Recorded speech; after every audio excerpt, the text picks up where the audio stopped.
আসসালামু আলাইকুম। ছোট ছেলে মেয়েদের ফোনের হাত থেকে বাঁচানোর উপায় কি, চলুন জেনে নেই ভিডিওতে। উপায় কি? খুব দরকারি প্রশ্ন ভাই। আজকের বাস্তবতায় এমন বাচ্চা পাওয়া খুব কঠিন যেই বাচ্চাকে মা বাপ মোবাইলের ঘুষ দেওয়া ছাড়া খানা খায়। এরকম বাচ্চার সংখ্যা একেবারেই শহর কিংবা গ্রাম কোনো জায়গার বাদ নাই বললে চলে।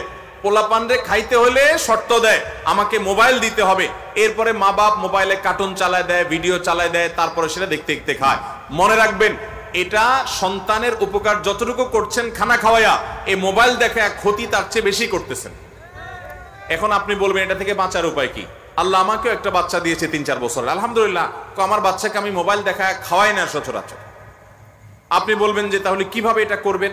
ভাইরা আমার, প্রথম কথা হলো বাপমা নিজে অযথা মোবাইল টিপাটিপি করা, মোবাইল ঘাটাঘাটি করা, মোবাইলের নেশায় বুঁদ হয়ে থাকা থেকে আগে বেরিয়ে আসতে হবে, তাহলে বাচ্চাকে বাঁচানো সহজ হবে। এটা হলো ১ নম্বর কাজ। ২ নম্বর কাজ হলো বাচ্চার সামনে বাচ্চার ভাই বোন অন্য কেউ বেহুদা মোবাইল টিপাটিপি করবে না।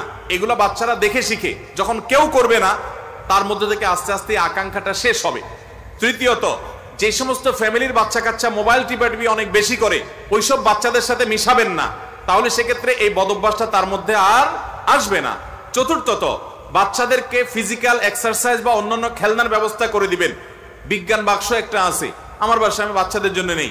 এই বিজ্ঞান বাক্স, এগুলো ফিজিক্যালি বাচ্চা বিভিন্ন জিনিস ঘাটাঘাটি করে বানাইতে পারে, সুন্দর কিছু, এর মেধাও আপনার বিকশিত হয়, তার অনেক কিছু বানানোর আগ্রহ জাগে, মজা পায়। এ ধরনের খেলনা দিবেন এবং ফিজিক্যাল এক্সারসাইজ দিবেন। বাচ্চাদেরকে খেলার জায়গা করে দিবেন। শহর বলেন গ্রাম বলেন, সবাই মোবাইল নিয়ে, বাপ একটা নিয়ে উপর হয়ে আছে, মা আরেকটা নিয়ে উপর হয়ে আছে, ছেলে একটা নিয়ে আছে, মেয়ে একটা নিয়ে আছে, সবার কাছে একটা একটা না। বাসার সবাই মিলে ফিজিক্যাল এক্সারসাইজ করবেন এবং খেলাধুলা করবেন। যখন যে খেলাধুলা করার সুযোগ আছে সেটা করবেন, তখন বাচ্চারা এগুলা থেকে দূরে সরে আসবে।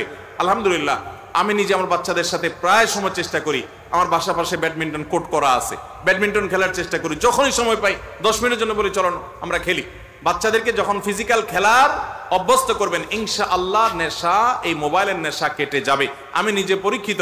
একসময় আমার পোলাপানও দেখতাম যে মোবাইল চায় খুব বেশি, আশপাশে দেখে দেখে। আমরা যখন হার্ডলাইনে চলে গেছি দেখলাম সব ঠিক হয়ে গেছে। তাহলে এই 5টা স্টেপ অবলম্বন করলে ইনশাআল্লাহ বিদিনিল্লাহ বাচ্চার মোবাইল দেখার নেশা দূর হতে বাধ্য। আপনি নিজে আগে শক্ত হতে হবে এবং সোজা হতে হবে। ও 2-1 বেলা খাবে না, জ্বালাবে, 3 বেলা খাবে না, 4 বেলা খাবে না, এরপর আস্তে আস্তে দেখবেন অভ্যাস হয়ে গেছে। আল্লাহ আমাদের বাচ্চাদেরকে মোবাইল নামক বিষ থেকে ছোট ছোট বাচ্চাদেরকে বাঁচাবার তৌফিক দান করুন।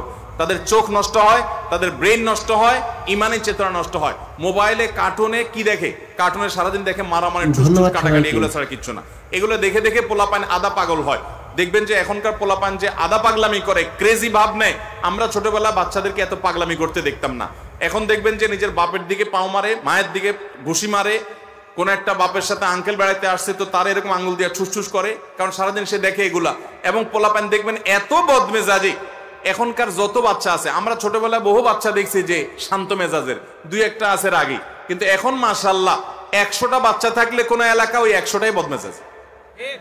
আবার বাপ মা খুব গর্ব করে বলে আমার বাচ্চাটা অনেক রাগী, মনে করে সব গর্ব করে।